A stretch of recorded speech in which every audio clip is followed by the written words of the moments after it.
Entérate con Leslie, una portal web de información, entrevistas y transmisiones en vivo. Síguenos a través de nuestras redes sociales, Facebook, YouTube, Twitter, Instagram y ahora todas nuestras entrevistas también por podcast. No te lo pierdas, www.enterateconleslie.com.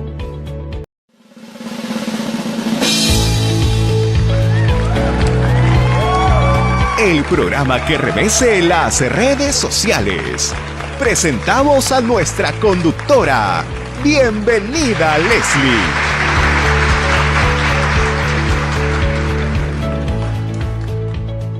Muy buenas noches, amigos. Les saluda Leslie Yatas Ramírez en la dirección de la portal web Entérate con Leslie. Tenemos un distinguido invitado en el bloque de actualidad e internacional, el doctor Miguel Ángel Soria, con quien vamos a conversar todo lo relacionado a la intervención de Pedro Castillo ante la Asamblea General de las Naciones Unidas. Él es un experto en derechos humanos, derecho internacional público, es catedrático de los cursos de derechos humanos en la Facultad de Derecho de la Universidad de San Martín de Porres, ¿no? Y muchos pergaminos de su especialidad, ¿no? en esta entrevista. Muchísimas gracias, Miguel Ángel, ¿no? O Miguel Ángel Soria. Muchísimas gracias por estar con nosotros en Entérate con Leslie. Gracias, Leslie, por la invitación. Un placer saludarte y encantado de participar en tu programa. Miguel Ángel, como experto en derechos humanos, habrás podido apreciar la intervención del presidente de la República, el señor Pedro Castillo Terrones, ante la Asamblea General de la ONU, que ha sido la semana pasada. En el marco de su intervención, llama la atención varios aspectos, en ello el compromiso que él ha asumido a nombre del Perú ante la comunidad internacional de fortalecer la democracia, respetar el Estado de Derecho, pero también habla de un nuevo contrato social, de un nuevo pacto social. Le dice a la comunidad internacional que hay que hacer un nuevo pacto, un nuevo contrato, lo respalda para que puedan reducir las brechas de discriminación, desigualdad. Y por otro lado, habla sobre la igualdad de género, lo cual llama la atención porque la postura de Pedro Castillo y compañía y todo su entorno político pues no son muy partidarios de la igualdad de género. ¿Qué opinión te merece, Miguel Ángel, la intervención de Pedro Castillo ante la Asamblea? Bueno, Leslie, yo creo que por lo menos en el discurso ante la ONU es un discurso bastante positivo. Distinto es llevar el discurso a la realidad. Porque, de hecho, cuando el presidente Castillo se refiere al nuevo contrato social, se ampara en un precedente y se ampara en el discurso del secretario general de la ONU, Antonio Guterres. Y discurso que fue preferido, señalado u oralizado por el secretario general de la ONU en el año 2020, con ocasión precisamente de la pandemia. El discurso del secretario general de la ONU se llamó Encarar la pandemia de la desigualdad, un nuevo contrato social para una nueva era. Y precisamente el eje central de todo el discurso del secretario Guterres tiene que ver con la desigualdad en el mundo entero. En el mundo entero, la desigualdad de la representación de los propios países en las Naciones Unidas o en diversas agencias internacionales en donde países latinoamericanos, países africanos especialmente, no tienen una participación directa dirigiendo esas agencias internacionales. Y de ahí el secretario general de la ONU va, aterrizando en diversos temas de derechos humanos, en donde siempre el eje sigue siendo la desigualdad. Entonces, que el presidente Castillo utilice o se inspire en este discurso del secretario general de la ONU, que además toma como referente a Nelson Mandela, porque se dice ese discurso en homenaje anual a Nelson Mandela en el 2020. Y de hecho, una de las frases que señala Guterres en su discurso es la famosa frase de Nelson Mandela que tiene que ver con la educación. Entonces yo creo que desde el discurso es positivo, me parece que es positivo. Claro que esta expresión o estas expresiones del nuevo contrato social podría también desde nuestra lógica interna interpretarse como la Asamblea Constituyente, una nueva constitución. Es posible, ¿no? Es posible. Es tan amplio el término que puede interpretarse de esa manera, como una Asamblea Constituyente, una nueva constitución, pero Pedro Castillo es muy claro al referirse a estos temas, aludiendo, ¿no? El nuevo contrato social, aludiendo al discurso proferido por el secretario general de la ONU. Entonces creo que desde esa lógica me parece muy interesante, creo que es un discurso positivo en esos términos, pero el gran tema aquí, Leslie, es llevar el discurso a la práctica, ¿no? Y es precisamente en una de las partes del discurso del secretario general de la ONU en donde se refiere a la paridad, ¿no? Y que él indica que gracias a la gestión o a su gestión en la ONU ha logrado la paridad en diversas agencias, cosa que no es lo que se predica en el gabinete del presidente Castillo, donde solo hay 2 mujeres liderando 2 ministerios, ¿no? Entonces, yo creo que más allá del discurso que me pareció bueno, o sea, ya ampararse en un discurso de la igualdad a nivel mundial, aterrizado esto a nuestra realidad peruana, me parece sumamente positivo, pero creo que lo importante aquí, más allá del discurso, es llevar eso a la práctica. Exactamente eso, Miguel Ángel. Nosotros hemos estado siempre siguiendo, ¿no?, a distintos presidentes de nuestro país ante la Asamblea General, sobre todo la posición del Perú ante la comunidad internacional, porque esa posición tiene una consecuencia internacional, tiene un compromiso asumido ante los 193 estados en el mundo. Entonces, la otra cara de la moneda es que ese discurso, ese compromiso tenga una correlación, una coherencia con las decisiones y políticas que se adopten ya en nuestro país. Por ejemplo, no, sin ir más lejos, y hay 2 aspectos que preocupan muchísimo a nivel internacional. Por ejemplo, este quiebre entre Cancillería, o sea, el vicecanciller con el premier. Cuando el vicecanciller dice de que no existe una autoridad con quien se pueda hablar o negociar en Venezuela, sale el premier a desmentirlo, ¿no? Y ahora se descubre una reunión que hubo entre Castillo y Nicolás Maduro para poder pactar el regreso masivo de venezolanos a la patria, ¿no? O sea, a su país. Otro aspecto es que también dicen respetar la democracia, el Estado de Derecho, y sin embargo la bancada Perú Libre, partido de gobierno, está presentando proyectos que intentan amordazar, amedrentar a los medios de comunicación. ¿Cómo explicamos esta incoherencia, inconsistencia entre lo que Castillo dice ante la Asamblea General y lo que el partido de gobierno, su partido, está haciendo, ¿no?, en nuestra sociedad? Mira, creo que allí se necesita de una mayor participación, un liderazgo del presidente Castillo, ¿no? Porque sí es cierto que hay una especie de divergencia entre lo que dice el presidente de la República, entre lo que dice el primer ministro del Consejo de Ministros y lo que dice la bancada de Perú Libre. Creo que allí faltan muchas cosas que afinar como gobierno. Entonces, yo creo que un proyecto de ley como el de Perú Libre sí es preocupante, ¿no? Pero en tanto queda solamente un proyecto de ley que incluso, no sé si es que ya se han retirado las firmas, digamos, no hay nada, ¿no? No va a pasar. Sí llevaría a preocupación que ese proyecto de ley, después de estudiado por la comisión que corresponda, supongo que la Comisión de Justicia o Constitución o de Transportes, ¿no? Sí me preocuparía de que lo aprueben, aunque sea por mayoría. Pero en tanto ha quedado una idea, ¿no?, que por lo menos lleva al debate, ¿no? Porque creo que la importancia de los proyectos, al fin y al cabo, más allá de que sean buenos o malos, polémicos o no, llevan a la población, llevan a nuestros representantes políticos a un debate y a dejar las cosas claras. Y creo que respecto a este proyecto de ley de Perú Libre ha quedado clarísimo de que es un proyecto peligroso, ¿no?, y que es mejor ni siquiera estudiarlo, tanto así que 2 parlamentarios de Perú Libre retiraron sus firmas y ese proyecto se tendrá que ir al archivo, ¿no? Entonces creo que el generar ese tipo de discusiones, de debate, donde la prensa ha sido además pieza importante y la academia, permiten dejar las cosas muy claras en nuestro país. Pero sí creo que el presidente de la República tiene que ejercer un liderazgo mucho mayor para dejar claras las cosas, como nuestras relaciones entre Perú y Venezuela. Creo que él desde la campaña lo ha dejado claro, pero ahora que es presidente de la República tendría que decir, ya lo dijo de alguna manera en la OEA también, él va a conversar con todos los países sin discriminación.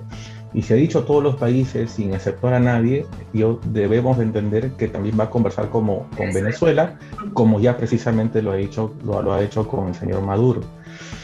Entonces, pero sí hace falta una comunicación mucho más clara del presidente de decir, bueno, cuál es la línea de gobierno. Si él ha decidido conversar con Venezuela, porque es su política exterior, bueno, están todas sus facultades constitucionales, pero creo que las tiene que decir y tiene que quedar clarísimo en el gabinete, porque si no vamos a encontrar al canciller y al vicecanciller con un discurso completamente distinto al del premier, con mensajes donde le dice las puertas están abiertas, ¿no? Claro, y además es una falta de respeto lo que ha hecho el premier, de decirle al vicecanciller tiene las puertas abiertas, porque en realidad el único quien puede decirle al vicecanciller hasta aquí nomás es el mismo canciller, ¿no? Entonces por otro lado, bueno, sabemos que Cancillería es la que ejecuta la política exterior, es la cara, es la imagen del Perú en el marco de las relaciones internacionales, en la comunidad internacional. El vicecanciller no va a decir una cosa que no le conste. El vicecanciller no va a decir algo que sabe que va a poner en entredicho muchas cosas. El que me parece que está desubicado es el premier. Pero esta desubicación, esta forma de contestación así chabacana, vulgar, ¿no? Peleona, es la que menos favorece a la democracia. Sobre todo, recojo tu intervención cuando dices que si ha conversado con Venezuela o va a conversar con Venezuela, tiene que darse los términos, tiene que tener una transparencia, un liderazgo que parte, y te hago acá la pregunta, Miguel Ángel, ese liderazgo del que tú estás afirmando parte de la premisa de que él tiene que hacer un deslinde de quién gobierna en el país, porque acá hay tres actores, ¿no? Pedro Castillo, Vladimir Cerrón y el señor el premier. Todo esto nos conlleva, ¿por qué? Porque de este deslinde es que nosotros sentamos las bases para poder informar en el extranjero, para poder acentuar una política, para poder aprobar un consenso o para decir, mira, esta es mi política exterior, estos son mis intereses nacionales, ¿no? Que se unen a los intereses macros de toda una comunidad internacional. Sí, bueno, yo creo que en el fondo, Leslie, más allá de que eso se tome o no como una falta de respeto, creo que eso evidencia mucho la falta de experiencia del primer ministro, ¿no? Porque creo que si es que hay cosas que discutir al interior del gabinete, deberían conversarlo internamente y no mediante redes sociales. Creo que el canciller ha sido muy cauto en no responder.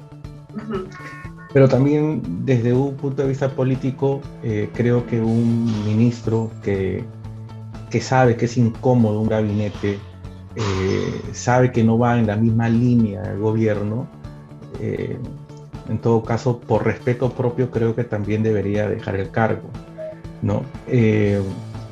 No estoy diciendo que el canciller no sea una persona adecuada, me parece que es una persona importantísima, creo que es adecuadísimo y tiene todos los pergaminos para ocupar ese cargo, pero creo que una manera de dar señales claras de cómo debería manejarse el gobierno es precisamente presentando su renuncia si es que su investidura está siendo irrespetada por el primer ministro, ¿no? Claro. Creo que ese sería un mensaje clarísimo para el presidente Castillo de que asuma el liderazgo de su gabinete, porque de lo contrario estamos en lo mismo. Cuando el premier indicó de que las puertas estaban abiertas para el canciller y el vicecanciller, teníamos básicamente al gabinete medio partido también. Había algunos ministros que respaldaban al premier y otros ministros que respaldaban al canciller. O sea, dos bandos.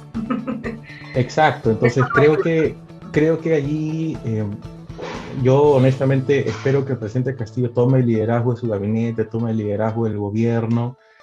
Deje claro, digamos, formalmente él es el presidente de la República, ¿no? Pero creo que en la práctica él debería de marcar las líneas de gobierno, más allá del señor Cerrón, porque el señor Cerrón, nos guste o no, está condenado por un delito de corrupción, no tiene pena efectiva, puede expresarse libremente en redes sociales por donde él crea conveniente y bueno, es parte de su libertad. De ahí a que sus comentarios, sus opiniones tengan efecto en el gobierno, es un tema que dependerá necesariamente del presidente Castillo. Entonces, a mí no me preocupa tanto el señor Vladimir Cerrón, porque además cumple un rol dentro del Partido Perú Libre, que es el secretario general, investigado, líder del partido. En este momento se le complica más su situación. Es posible, ¿no? Pero, o sea, dejemos que las autoridades hagan su trabajo. El Ministerio Público probablemente solicite un tiempo la prisión preventiva en contra de él, en contra de algunos seguidores de Perú Libre. Pero dejemos al señor Cerrón ahí. Yo creo que al final el que tiene la gran responsabilidad, que es el presidente Castillo, de liderar su gobierno, ¿no? Porque mira, además, el mensaje que él ha dado a nivel internacional, que creo que más allá de las formas, si nos gustó o no la manera en que leyó, ¿no? Eso es un tema completamente distinto. Creo que en el fondo, él, por ejemplo, invitó a la inversión extranjera para que vengan a Perú y, bueno, y generar empleo, ¿no? Pero tan solo el día de ayer o el sábado, me parece, el premier lanza un mensaje de nacionalizar si es que la empresa minera gasífera de Camisea no se sienta a renegociar el contrato. Entonces, no es un mensaje claro, ¿no? Y el mensaje que da el presidente Castillo por la noche, claro, indica que todas las negociaciones se sujetarán al Estado de Derecho, pero tiene que haber mensajes claros. Si tiene un premier que no va en su misma sintonía, no forma parte del gabinete. Esas negociaciones a un Estado de Derecho, que las voy a reformular, voy a condicionar, voy a plantear requisitos, o sea, por eso yo te decía, Miguel Ángel, en un inicio, cuán importante es analizar desde la perspectiva internacional para ir viendo cuáles son las tuercas que hay que ajustar a nivel interno, o sea, en sede país, ¿no? Porque hay un doble discurso. Hasta el momento hay solo un doble discurso, ¿no? Del presidente Castillo. Pero sí es conveniente en este último punto, sí quisiera, ya para cerrar la entrevista, como experto en derechos humanos, tú has seguido seguramente o has visto como cualquier ciudadano la campaña de la campaña presidencial, en especial el señor Castillo, que no es muy amante de la igualdad de género, ¿no? Igual en su entorno. Sin embargo, ha hablado mucho de la igualdad de género a nivel internacional. ¿Cómo le va a ir? O sea, ¿cómo va a tener ese impacto ahora en sede interna? Si tenemos un premier que no cree en la mujer. Mira, yo con el tema de la igualdad de género, yo creo que es importantísimo que se promueva eso desde el Estado, pero creo que también tenemos que tener en cuenta de dónde provienen las personas. El señor Castillo, el señor Bellido provienen del Ande, ¿no? Y probablemente en su educación de vida la igualdad de género no haya estado presente. En la mía tampoco, hasta que hice un diplomado en Derechos Humanos de las Mujeres en la Universidad de Chile en el 2006. Pero es parte del aprendizaje. Creo que la igualdad de género, antes que sea una imposición, debe ser un tema de formación en todas las personas. Por eso es importante que esté presente en los colegios, en las universidades, y que se enseñe sin que sea un acto de pura represión. Yo creo que el hecho de que solo hayan 2 ministras en el gabinete tiene que ver con muchas cosas, ¿no? Tal vez con la formación del presidente Castillo, con su entorno más cercano, con el entorno más cercano del premier, ¿no? El premier ha tenido expresiones contra la mujer que para determinados sectores es muy gracioso, es incluso aceptado, ¿no? Pero claro, yo entiendo, no lo comparto, ¿no? Pero entiendo que hay muchas personas que no tienen un comportamiento de respeto hacia la mujer, no porque sean malas personas, sino porque en el fondo no han tenido una educación de ese tipo. Yo no podría cuestionar a mi abuelo o a mi bisabuelo, por ejemplo, que son personas del Ande, que lamentablemente ya fallecieron, porque hayan priorizado, por ejemplo, la educación de sus hijos antes que la de sus hijas. Y como te digo, puedo entender, porque es parte de la cosmovisión, es seguro la manera en que los educaron a ellos en su época, que hoy no es aceptable, pero creo que con la educación todo esto se puede cambiar, ¿no? Y creo que, además, en esa línea va el discurso del presidente Castillo, la educación, pero nuevamente, los discursos a mí me parecen geniales y creo que hemos escuchado discursos lindos toda la vida, pero creo que hay que llevar a la práctica todo ese discurso, ¿no? Y el discurso internacional ha sido bueno, creo que han habido buenos comentarios, como te digo, más allá de las formas, creo que el fondo está bien, pero ese fondo hay que llevarlo a la práctica y lamentablemente en la práctica ya casi 60 días de gobierno no estamos viendo efecto alguno o por lo menos el planteamiento de líneas que nos permitan crecer como país. O sea, creo que ahí hay un serio problema de disonancia entre el discurso y entre lo que se realiza en los hechos. De acuerdo, Miguel Ángel, contigo, completamente de acuerdo, y es importante, por eso reitero, ver el análisis desde la perspectiva internacional, la posición del Perú ante la comunidad internacional y cómo esta tiene que surgir impacto, ¿no?, en sede interna. ¿Cuáles son las tuercas que se tienen que ir ajustando? ¿Cuáles son las piezas de rompecabezas que se tienen que ir colocando para poder armar el plan de gobierno? Yo considero igualmente que el señor Castillo no tiene una línea clara de gobierno. Es muy peligroso que en estos 60 días que ya tiene de ejecución no se esté dando con esa claridad. Bueno, muy al margen de que decida o no cambiar su gabinete, efectivamente quiero rescatar el tema de que les falta visión en el tema de mujer. Les falta mucha ilustración, educación al mismo señor Castillo, al mismo premier, al gabinete en su conjunto sobre temas de estándares en la protección del derecho a la mujer.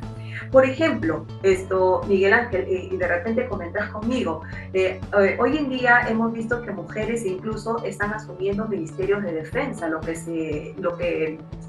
se estaba simplemente reservando a los hombres, ¿no?